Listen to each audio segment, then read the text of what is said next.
حضرت ادریس علیہ السلام کی دوستی ہو گئی رضوان سے. رضوان جنت کے فرشتے کا نام ہے جس کے پاس چابی ہے جنت کی, دروازے پہ بیٹھے ہوتے ہیں. رضوان اس فرشتے کا نام ہے. تو حضرت ادریس کا یارانہ تھا, وہ ملنے آتے تھے جناب ادریس علیہ السلام کو. تو ایک دن حضرت ادریس کہنے لگے تو خود تو یہاں کی سیر کر جاتا ہے, مجھے کبھی کرائی نہیں. کہا آپ بھی کر لیں. تو فرشتہ آپ کو جنت دکھانے لے گیا. جنت میں جا کے تو کہنے لگا حضور چلے. فرمانے لگے کدھر؟ کہنے لگا واپس. فرمانے لگے میں نے جانا ہی نہیں. اس نے کہا کیوں؟ فرمانے لگے اللہ فرماتا ہے ہم فیہ خالدون, جو جنت میں آئے گا نکالا نہیں جائے گا.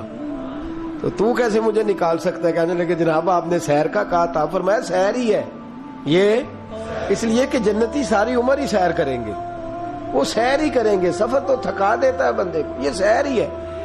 اب وہ فرشتے پریشان ہوئے تو رب کریم نے فرمایا وہ فرشتے تیرا اور اس کا یارانہ بھی میں نے لگوایا تھا, اور اس کو جنت کی سیر پر آنے کی خواہش بھی میں نے ہی پیدا کی تھی. اور تو کون ہوتا ہے میری بغیر اجازت دروازہ کھول سکے؟ بلوایا بھی میں نے ہی تھا. اور یہ جو میں نے کہا نا اڑ جا, یہ توفیق بھی میری ہوئی ہے. میری طلب بھی تو تیرے کرم کا صدقہ ہے. یہ پاؤں اٹھتے نہیں بلکہ یہ اٹھائے جاتے ہیں. تو جب بلا لیا ہے, جنت میں داخل کرا لیا ہے, اور جنت بھی وہ والی جس کو میرے رسول پاک کے قدموں نے جنت بنایا ہے. وہ جنت جس کو ریاض الجنہ کا لفظ دیا ہے, حضور نے جنت جس کو بنایا ہے, وہاں تک پہنچ جائے. یہ ہے ارض جنت, یہ طیبہ کی زمین ہے ارض جنت. پر زمین کس کی ہے؟ کیسا عجیب معاملہ ہے. یہ ہے ارض جنت, یہ طیبہ کی زمین ہے. جنت بھی یہیں, کیونکہ مالک جنت بھی یہیں ہے.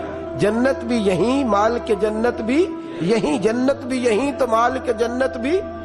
اور جتنا جنت کا اعلان میرے نبی نے فرمایا نا, سارا فرمایا ہی مدینے میں ہے.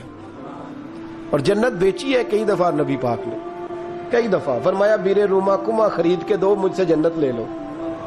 حضرت عثمان نے کہا حضور میں خرید دیتا ہوں. کہا جنگ تبوک کے لیے سامان دو, مجھ سے جنت لے لو.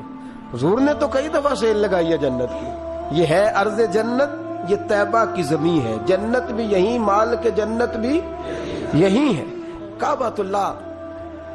حضرت عبداللہ ابن مسعود رضی اللہ تعالیٰ عنہ فرماتے ہیں جس کو ایک تکلیف آئے نا کعبے میں, کتنی جی؟